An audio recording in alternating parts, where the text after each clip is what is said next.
نسرین تیموری بدلکار و طراح صحنه‌های بدلکاری در این 5 سال تیم بانوان بدلکار رو داریم و اینکه مستقیم زیر نظر انجمن بازیگران و بدلکاران خانه سینما فعالیت می‌کنیم. این تیم بدلکاری بانوان توی ایران هستیم که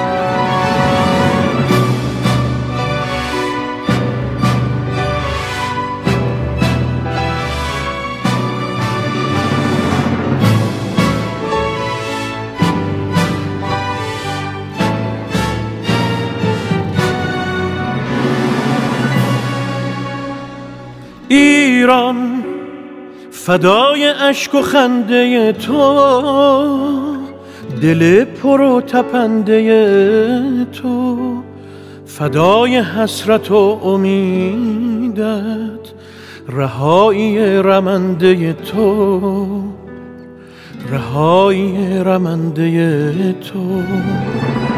ایران اگر دل تو را شکستند، تو را به بند کینه بستند، چه عاشقان بی نشانی که پای درد تو نشستند، که پای درد تو نشستند.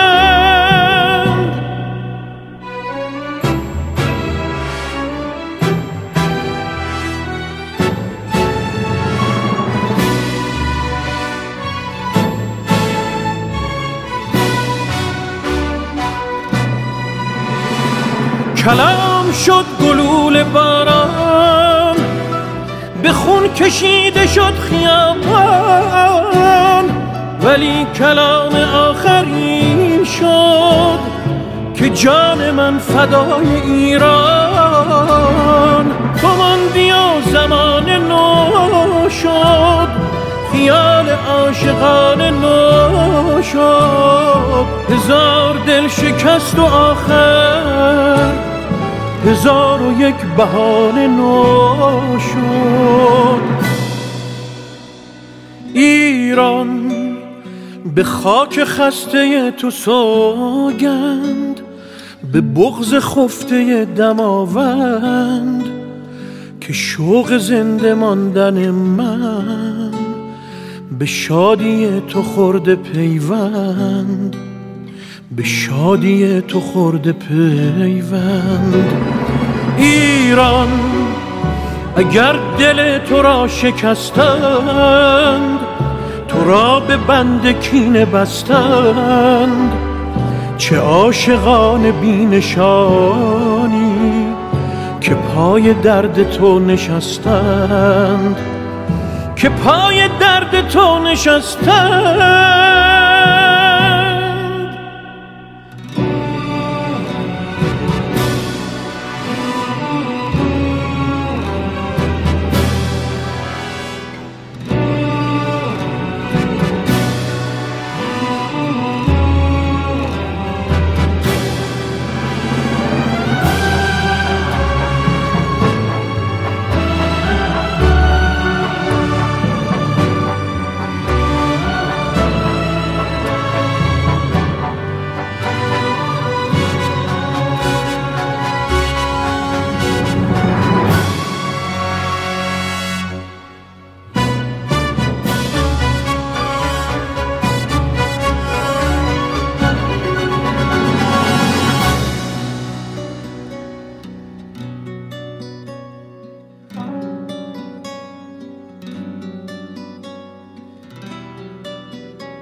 ایران فدای اشک و خنده تو، دل پر و تپنده تو، فدای حسرت و امیدت، رهایی رمنده تو.